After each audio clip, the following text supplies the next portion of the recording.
Bueno, buenos días a todos, espero que estén bien. Vamos a Éxodo, capítulo 2.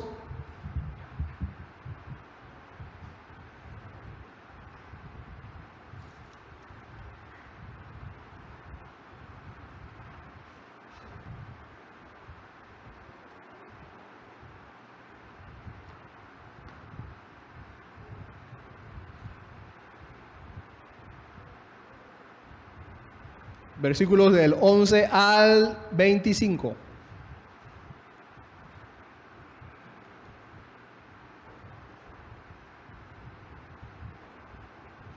Éxodo capítulo 2, del 11 al 25.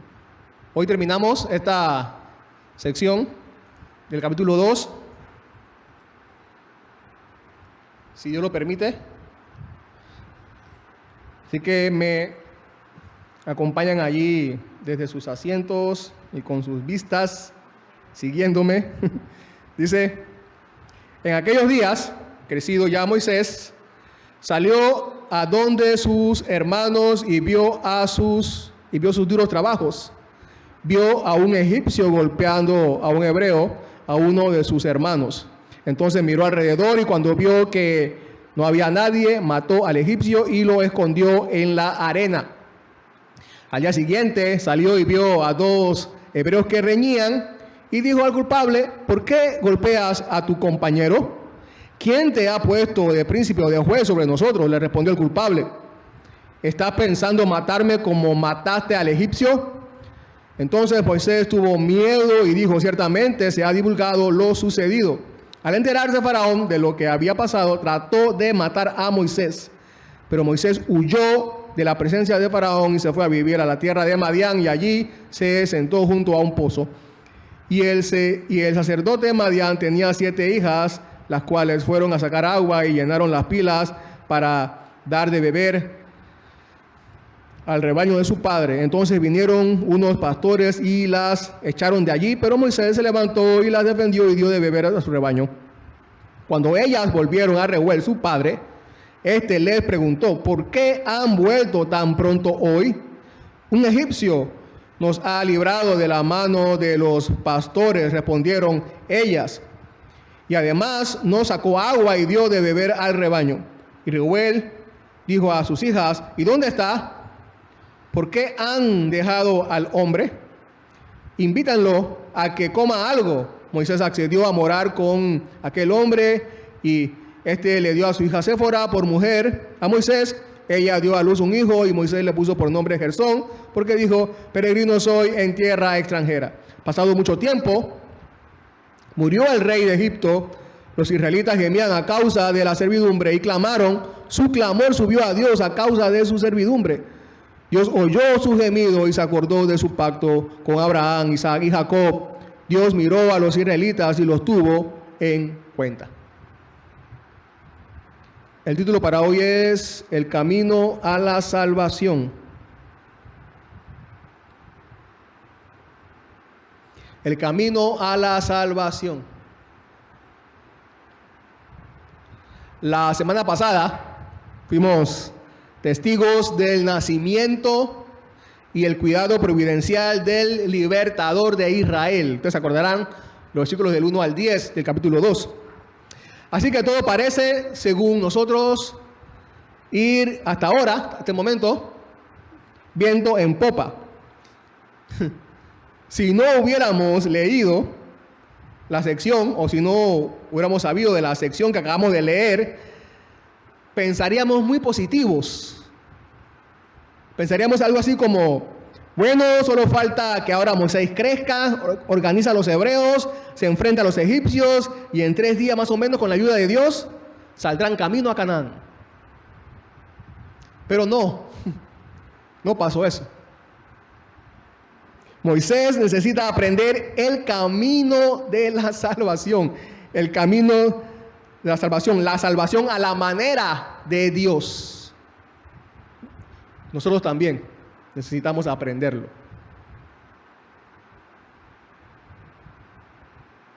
Moisés estaba, como acabamos de leer, en lo alto, pero Dios no va a utilizar a Moisés así, en lo alto.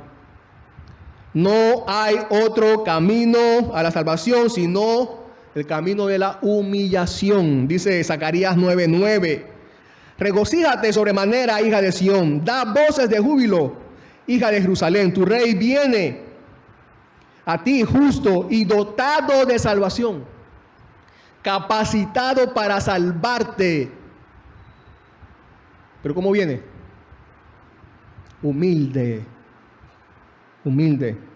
montado en un asno, en un pollino hijo de asna. ¿Cuál es el camino de la salvación? ¿Cuál? Bueno, nuestro Salvador Jesús pasó de la exaltación a la humillación, y de la humillación a la salvación, a salvarnos. Así que vamos a ver versículos del 11 al 22, de la exaltación a la humillación. Versículo 11 a 22, de la exaltación a la humillación. En aquellos días, crecido ya Moisés, dice el versículo 11 otra vez, salió a donde sus hermanos y vio sus duros trabajos. Vio a un egipcio golpeando a un hebreo, a uno de sus hermanos. Dice que ya Moisés estaba crecido. ¿Qué tan crecido estaba Moisés? ¿Qué de su vida todos esos años? Bueno, Esteban, en el capítulo 7, versículos 22 al 23, nos da la respuesta. Dice, Moisés fue instruido en toda la sabiduría de los egipcios y era un hombre poderoso en palabras y en hechos. Pero cuando iba a cumplir la edad de 40 años, sintió en su corazón el deseo de visitar a sus hermanos, los israelitas. Así que Moisés tenía casi 40 años cuando dice en el versículo 11, en aquellos días crecido ya Moisés.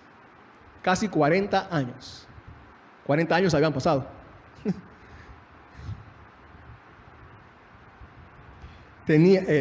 Filón, un historiador, dice que a Moisés se le enseñó aritmética, geometría, poesía, música y medicina y el conocimiento de los jeroglíficos.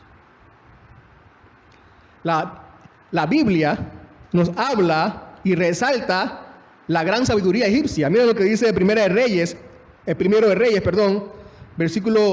capítulo 4, versículo 30. Y la sabiduría de Salomón sobrepasó la sabiduría de todos los hijos de Oriente y toda la sabiduría de Egipto. Miren que se toma el tiempo, habla particularmente de la sabiduría de Egipto. Así que Moisés tenía esa sabiduría. ¿Qué clase de educación recibió? ¿Qué clase de educación secular recibió Moisés? La más alta, la más excelente educación secular que había en ese momento. Dice que fue poderoso en palabras. No que tenía facilidad de hablar, porque ya sabemos que él era tartamudo, sino que era poderoso en palabras. O sea que todo lo que decía Moisés era muy importante. A sus 40 años, Moisés, hoy, yo creo que sería un prestigioso conferencista a nivel mundial. Era poderoso en hechos, dice. Algunos dicen que Moisés llegó a liderar varias batallas y victorias sobre los etíopes. Moisés tenía todas las características de un gran príncipe, no solo de un príncipe, sino de un gran príncipe. Contaba con la más alta sabiduría, era líder guerrero, tenía el mejor nivel social, era miembro de la familia monárquica. Moisés era tratado como un príncipe, vivía como un príncipe, Moisés. Dice que un día salió, vio a sus hermanos y vio sus duros trabajos. Moisés se dio cuenta del dolor de la esclavitud de ellos. Sintió la necesidad de hacer justicia. Aquí Moisés se identifica con el pueblo de Dios en su dolor. Eso parecía una buena señal, porque recuerden que Moisés tenía una buena posición también, así que podría hacer algo. Ahora, Moisés solo se identifica con el pueblo de Dios en su dolor físico. Pero, ¿qué tal de un libertador que ve más allá del dolor físico? ¿Qué tal de un libertador que realmente ve cuál es nuestra necesidad más importante? Cristo fue más allá. Él vio nuestra más grande necesidad. ¿Cuál? El alivio espiritual. En Mateo 9:36, recuerdan que Jesús dice que andaba, y viendo las multitudes, tuvo compasión de ellas porque estaban angustiadas y abatidas como ovejas que no tienen pastor. Ese es nuestro más mal estado. Y nosotros estábamos allí cuando Jesús vio esas multitudes. Sin pastor. Estábamos allí nosotros. Estábamos perdidos por ser esclavos del pecado. Recordamos que la Biblia nos enseña de una esclavitud que es más horrorosa que la esclavitud que estaba sufriendo el pueblo de Israel en ese momento. Y que es verdaderamente mortal. Es una esclavitud que lleva al ser humano a la muerte eterna, la esclavitud del pecado. Y entonces aparece Cristo. Cristo nos vio y nos tuvo compasión al vernos esclavos del pecado. No fuimos indiferentes a Él. Nos tuvo compasión. Y fue nuestro pastor. Fue nuestro pastor. Moisés quiso hacer algo para aliviar el dolor del pueblo. Hizo algo que no debió hacer, pero que Dios va a usar para cumplir sus propósitos. Dice, versículo 12, entonces miró alrededor y cuando vio que no había nadie, mató al egipcio y lo escondió en la arena. Moisés miró alrededor para asegurarse de lo que iba a hacer. Y miró alrededor porque sabía que lo que iba a hacer estaba contra las leyes y el gobierno egipcio. Miró alrededor para asegurarse que no hubiera nadie. Así hacemos nosotros cuando vamos a pecar contra Dios. Así hacemos nosotros cuando vamos a hacer algo en contra de la voluntad de Dios. Miramos alrededor. Miramos alrededor para ver que nadie nos ve, para asegurarnos que nadie nos vea. Pero como dijo alguien, no es a nuestro alrededor que tenemos que mirar. ¿Es hacia dónde? Hacia arriba. Si miráramos hacia arriba, en vez de a nuestro alrededor, abandonaríamos toda idea de pecar contra Dios. Esta estrategia de Moisés demostró que no estaba preparado para liberar. Él pensó probablemente, tengo la influencia, tengo el poder, yo me encargaré, yo puedo, yo lo voy a hacer. Recuerden que esa era la estrategia que él conocía, la pelea, la lucha. Él no conocía las maneras prodigiosas de Dios para salvar. Claro, pronto lo va a conocer, bueno, muchos años después se la va a conocer. Así como Moisés se encargó, hay otros ejemplos, por ejemplo, el de Abraham y Sara, cuando tuvieron la idea de usar a Agar en su intento de encargarse del plan de Dios. Es más, muchos hombres, ustedes recordarán, intentaron también derrotar al imperio romano durante el tiempo de Jesús, incluso antes de Jesús. En nombre de Dios creían en imponer el reino de Dios y la libertad del pueblo de Dios, derrotando a los romanos con la espada. Y me resulta curioso que estos judíos parecen haber olvidado que Moisés intentó liberar al pueblo de Israel por la fuerza, pero no pudo. Parece que olvidaron que Moisés fracasó y que solo tuvo éxito cuando Dios hizo prodigiosos milagros a través de Moisés. ¿Podemos cumplir los propósitos de Dios a nuestra manera? ¿Podemos cumplir los propósitos de Dios a nuestra manera? No, por supuesto que no. Eso nos puede costar 40 años de retraso, como vamos a ver.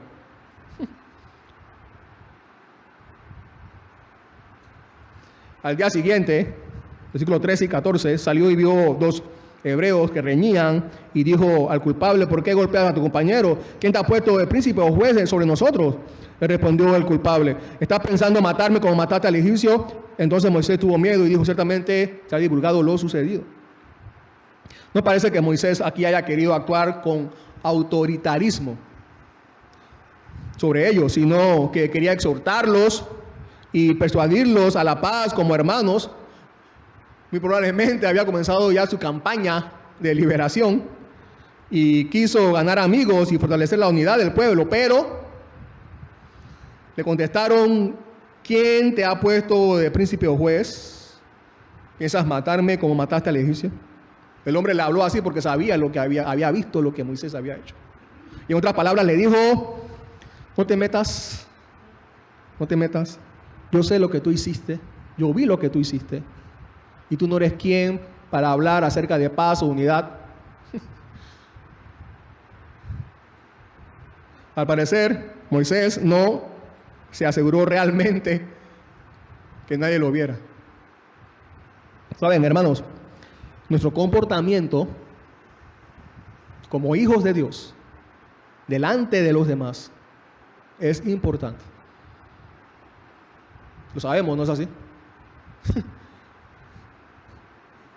Después de Jesús decirle a sus discípulos: ustedes son la luz del mundo, en Mateo 5:16 les dice: así brille la luz de ustedes delante de los hombres, para que vean sus buenas acciones y glorifiquen a su Padre que está en los cielos. Recuerden que Jesús es la luz. ¿Y cuándo brilla Él? Cuando nosotros vivimos de acuerdo a su voluntad. Y entonces Dios es glorificado en medio nuestro. Bueno, así que el libertador fue rechazado por los que iba a libertar. Así están las cosas. Moisés tuvo miedo, él no se sentía egipcio y los hebreos no lo querían. Y ahora Faraón quiere matarlo, persigue para matarlo. Dice el versículo 15: al enterarse Faraón de lo que había pasado, trató de matar a Moisés. Rechazado totalmente Moisés. Y aquí comienza la humillación de Moisés. El que Moisés, siendo hebreo, recuerden que todos sabían que Moisés era hebreo, matara a un egipcio para vengarse por otro hebreo, no era cualquier acto ni cualquier asesinato. Seguro que el faraón interpretó el asesinato como una declarada rebelión de Moisés. Y suponiendo que Moisés era un soldado con liderazgo, el faraón tenía que matarlo lo más pronto posible. Había que matar al libertador. Así como José, ¿se acuerdan? Quien al hablar de sus sueños fue castigado con esclavitud y con un calabozo. Incluso el apóstol Pablo, ¿se acuerdan? Cuando comenzó su ministerio entre los gentiles, los mismos gentiles los rechazaron. Le tenían miedo, no lo querían.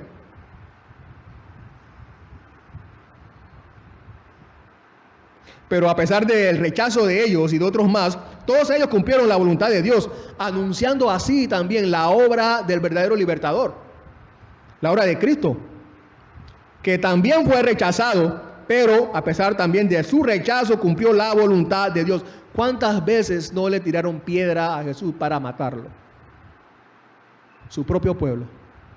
¿Cuántas veces llegaba a un lugar y en esos lugares le rogaban que se fuera de allí? Pero el gran rechazado llegó a ser el gran salvador. Dice el versículo, dice ahí mismo, dice: pero Moisés huyó de la presencia de Faraón y se fue a vivir a la tierra de Madián. Moisés tuvo miedo y huyó para no ser asesinado. Tuvo miedo y huyó para no ser asesinado. Pero quiero resaltar esto, porque la Biblia lo resalta también. A pesar de que él huyó para no no ser asesinado, ya él había renunciado a todo lo que tenía. Ya Moisés había renunciado a todo lo que tenía. ¿Qué había sucedido con Moisés? ¿Qué? ¿Por qué ahora este cambio? ¿Por qué? ¿Cómo llegó ese cambio? Debemos hablar de que ya la manera de pensar de Moisés había cambiado. Ya las cosas que antes consideraba importantes ya no lo son.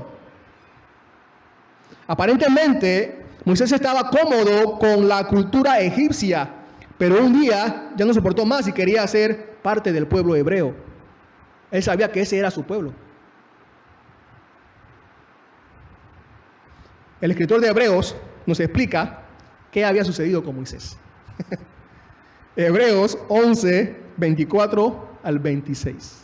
Dice: por la fe Moisés, cuando era ya grande, o sea, a la edad de 40 años, rehusó ser llamado hijo de la hija de Faraón, escogiendo más bien ser maltratado con el pueblo de Dios que gozar de los placeres temporales del pecado.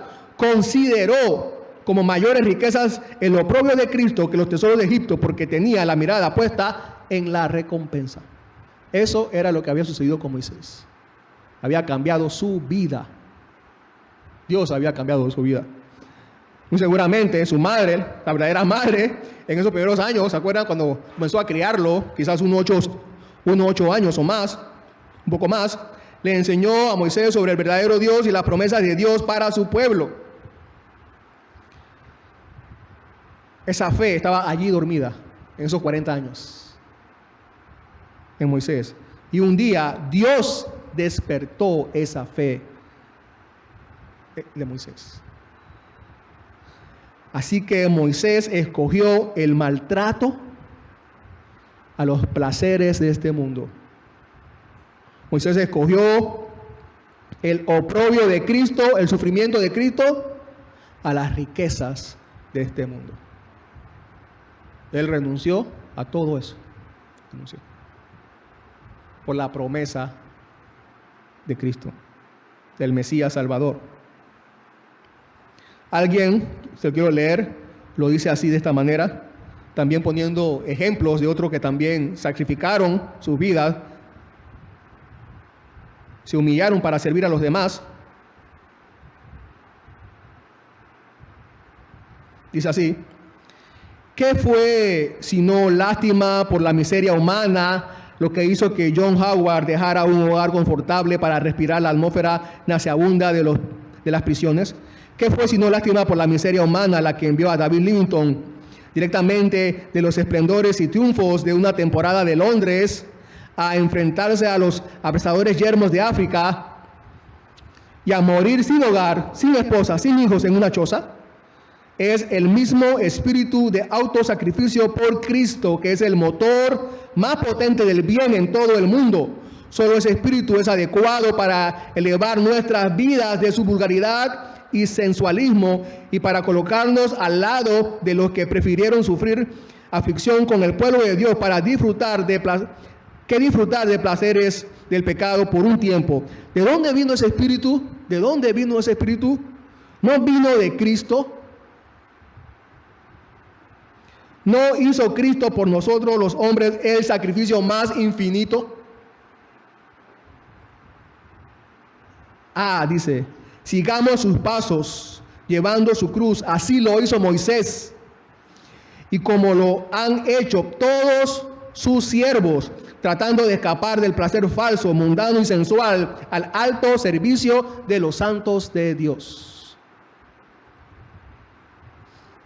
El apóstol Pablo, recordamos las palabras de él, las palabras grandiosas que dice en Filipenses 3:8: y aún más, yo estimo como pérdida todas las cosas en vista del incomparable valor de conocer a Cristo Jesús, mi Señor, por el que lo he perdido todo y lo considero como basura a fin de ganar a Cristo.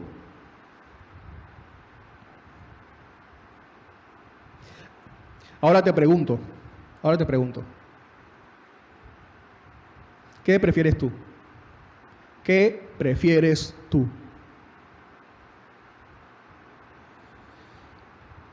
¿Prefieres ser maltratado con el pueblo de Dios o gozar los placeres de este mundo? ¿Qué prefieres tú?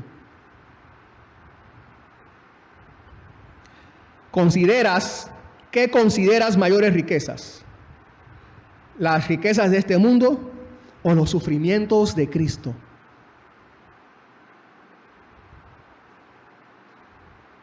¿Qué prefieres tú? Responde y te diré cuál es tu destino eterno.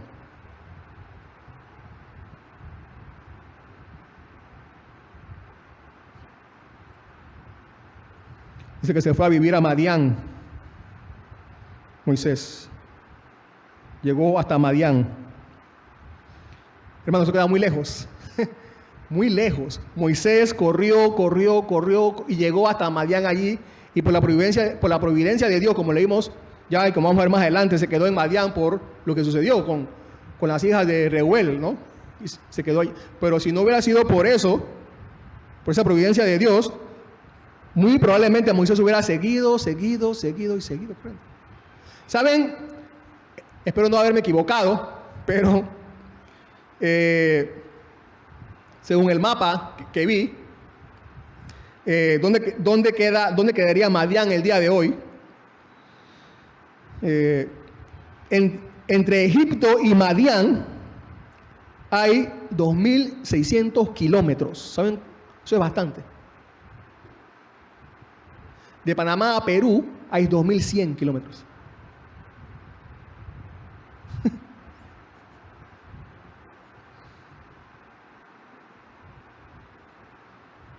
Yo supongo, por lo menos yo personalmente supongo que tenía un caballo. Pero tardó meses quizás para llegar de Egipto hasta Madián.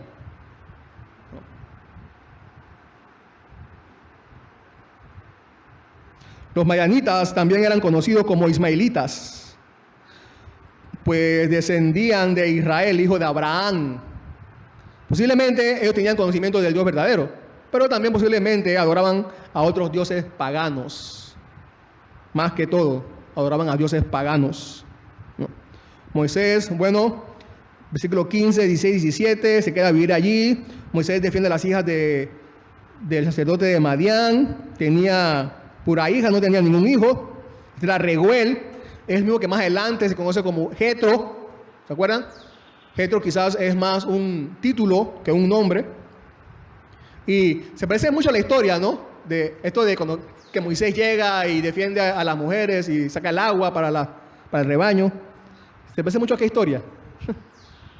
A la de Jacob con Raquel.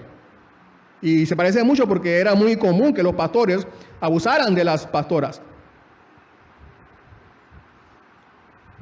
Bueno, Moisés no pudo librar a los hebreos de Egipto, pero libró aquí a estas pastoras de sus opresores. Y fíjense que Moisés seguía con ese espíritu de justiciero, ¿no? De defender al oprimido, de hacer justicia. Y vemos que esa era la misma misión de Jesús, y sigue siendo la misma misión de Jesús.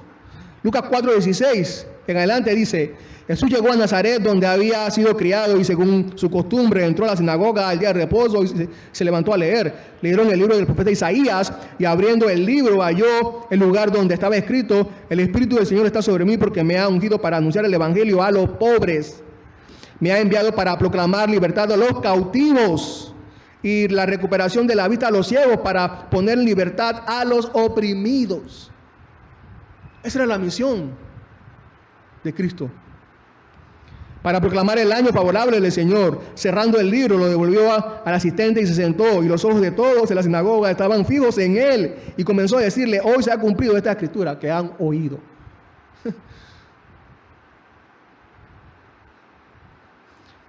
Pero Jesús no vino a liberar a los oprimidos por el gobierno, no. Jesús no vino a liberar a los oprimidos por sus jefes del trabajo, no. O por sus padres, ni ninguna opresión parecida. Es de la opresión del pecado que Jesús vino a liberar. Si el pecado te oprime, Jesús vino a liberarte. Si el pecado no te oprime y estás cómodo con el pecado y ni siquiera sientes que eres pecador, Jesús no vino por ti. No vino por ti.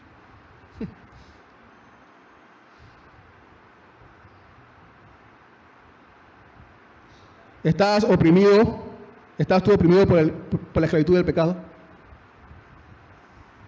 ¿Estás tú oprimido por la esclavitud del pecado? Jesús es el libertador que tú necesitas. Él te va a liberar. Él te va a salvar.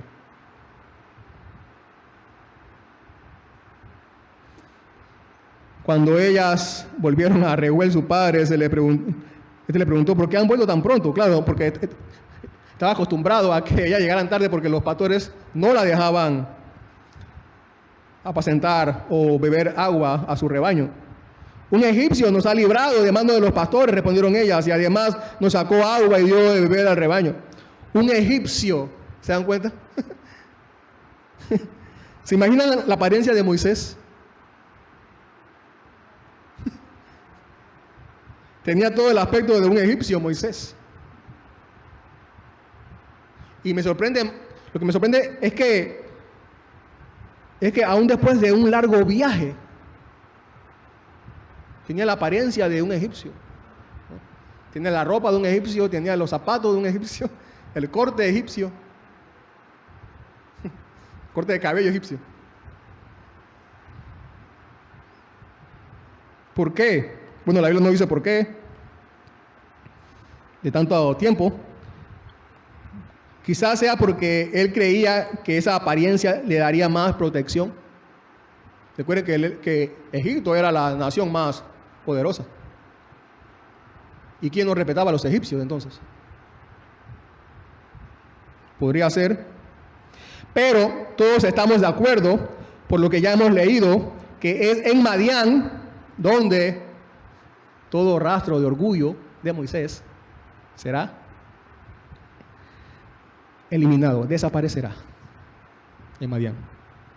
Y yo sea de paso, Dios tiene nuestro Madián, este es nuestro Madián, esta tierra es nuestro Madián también. Dice Mateo 5:5, bienaventurados, Jesús hablando de las bienaventuranzas, bienaventurados los humildes, porque ellos heredarán la tierra. ¿Quiénes heredarán la nueva tierra? Los humildes. Heredaremos la nueva tierra, pero no sin que antes en esta tierra Dios se encargue de desaparecer todo orgullo nuestro. ¿Y cómo Dios lo está haciendo? ¿No es así? ¿Cómo Dios se está encargando de que desaparezca todo orgullo de nosotros aquí en esta tierra?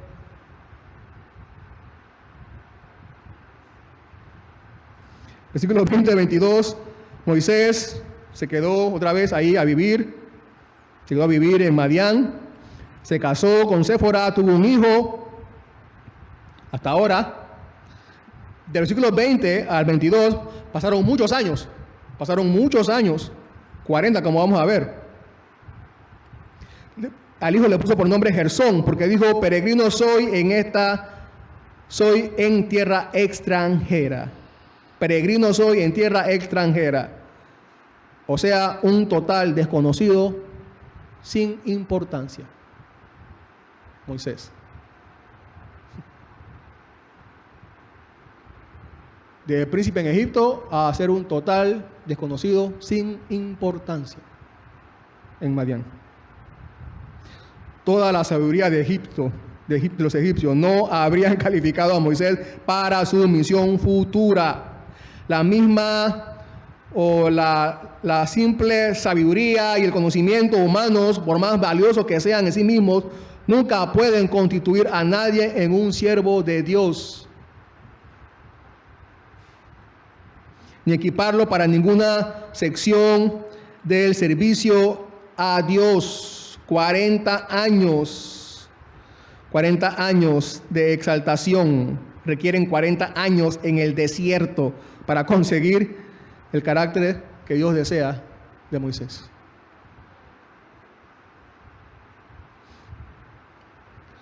Hermanos, hermanas, Dios se toma su tiempo con nosotros.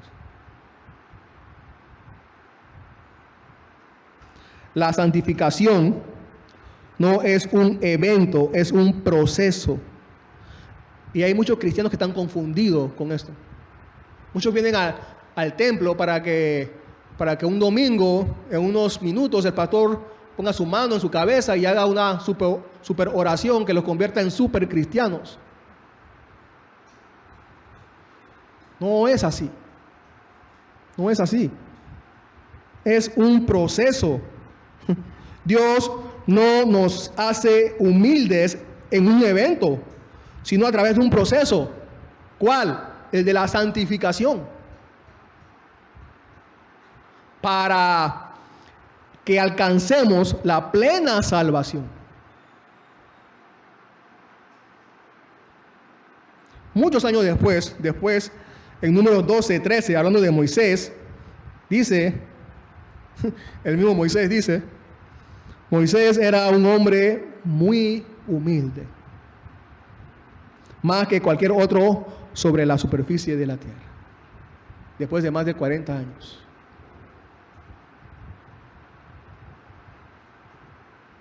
Aprendió la humildad en 40 años. ¿Saben por qué, hermanos? Bueno, la humildad calificaba ahora a Moisés y a nosotros también para cumplir los propósitos de Dios. ¿Saben por qué?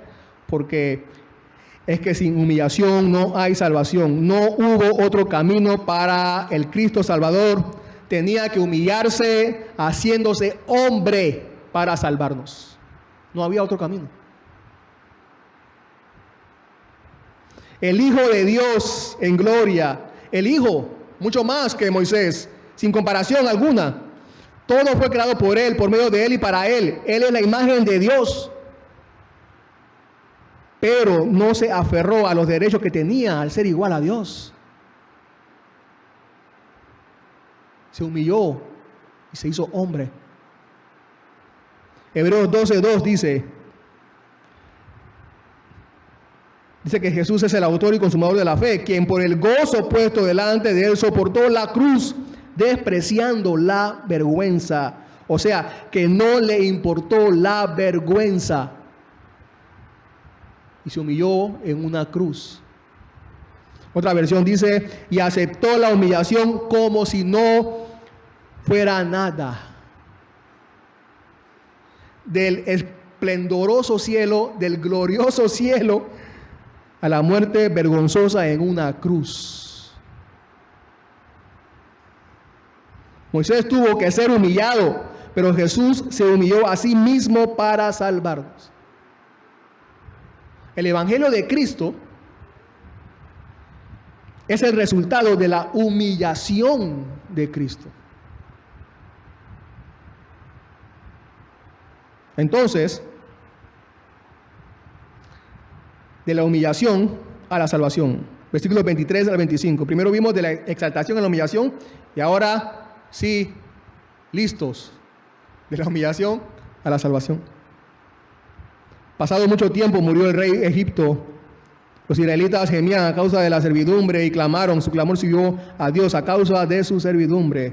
Pasado mucho tiempo murió, pasado ya casi 40 años ya. Recuerden que en el siguiente capítulo Dios va a llamar a Moisés.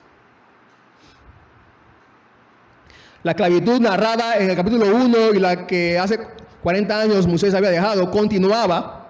Los israelitas gemían a causa de la esclavitud. Esa es una triste condición, la de esclavitud. Y no había hombre en la tierra capaz de venir a su auxilio. El que parecía querer auxiliarlos, hace 40 años se fue huyendo por asesino. Y si no está loco, no se le va a ocurrir regresar nunca más a Egipto.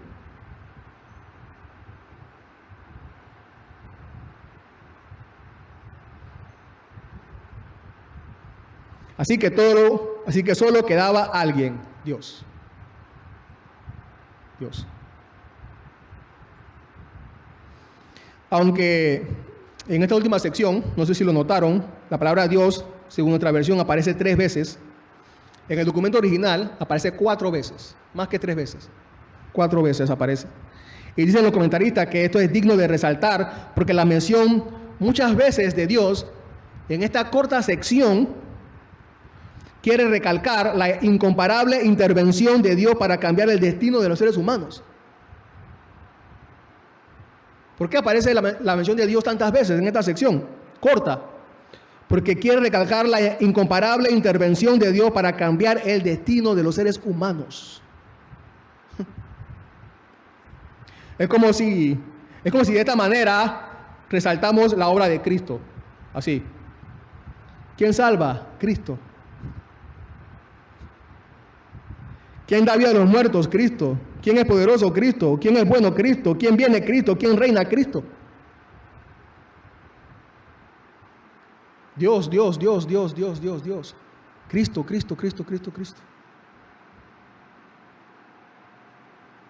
Nadie puede ser como Él, ni hacer lo que Él hace y hará. Dios oyó el gemido y se acordó de su pacto a Abraham, Isaac y Jacob. Por supuesto, cuando dice que se acordó, no quiere decir que se olvidó, sino es la manera de decir que llegó el momento de actuar de Dios. Su pacto es el motivo principal por el que Dios librará a los israelitas de la esclavitud. No simplemente porque a Dios le dio lástima, no. Su principal razón para para liberar a los egipcios es su pacto. El pacto que hizo con Abraham, Isaac y Jacob. Este pacto, recuerden que es producto de la promesa de Génesis 3:15. El pacto era crear un pueblo, una tierra y ser gobernados por Dios mismo. Recordemos que eso fue lo que él había hecho en Edén, pero que Adán perdió. Un pueblo, una tierra y a Dios como su Dios. Y esta promesa de Génesis 3:15 estaba basada en el pacto trinitario hecho antes del principio de los tiempos. Ahora pues, humillado el libertador, era propicia la hora de salvación y la manifestación gloriosa de Dios. La total humillación de Jesús en la cruz indicaba el cumplimiento del pacto, del nuevo pacto hecho para nosotros. Para nosotros. Así lo dice Jesús en Lucas 22:20. De la misma manera tomó la copa después de haber cenado diciendo: esta copa es el nuevo pacto en mi sangre. ¿Derramada por quién? Por ustedes, dice. ¿Quiénes son ustedes? Por sus discípulos. Por nosotros. Dios miró a los israelitas y lo tuvo en cuenta. Miró. Es la misma palabra que se usa cuando se dice que Moisés hace 40 años vio el duro trabajo de sus hermanos. Moisés vio y pensó que era hora de actuar, pero actuó sin Dios. Pero ahora Moisés va a regresar, porque Dios ha visto. Pero ahora Dios va a estar con Moisés.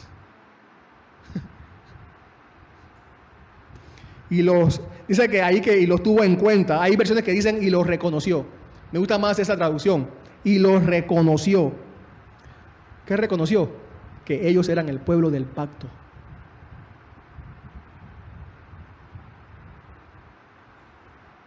Nosotros somos el pueblo del pacto. Él nos escogió desde antes de la fundación del mundo. Nos reconoció y nos salvó. Y salvará a todo y seguirá salvando a todo aquel que es de Él. Que reconozca que es de Él. Escogido desde antes de la fundación del mundo. Así que, hermanos y hermanas, el libertador se ha humillado y Dios ahora salvará a los que tiene que salvar. Eso es seguro. La humillación es el camino a la salvación. Oremos. Señor, gracias por tus promesas. Gracias, Señor, porque podemos leer tu palabra, estudiar tu palabra y encontrar esperanza. Encontramos esperanza, Señor, cuando estábamos oprimidos por la esclavitud del pecado. Tú llegaste y nos salvaste. Fuiste nuestro defensor y eres nuestro defensor, Señor. Ayúdanos, Señor, a poder ser luz en medio de esta comunidad donde vayamos y que tú sigas salvando, Señor, a más personas. Gracias, Padre, por lo que tú estás haciendo. Amén.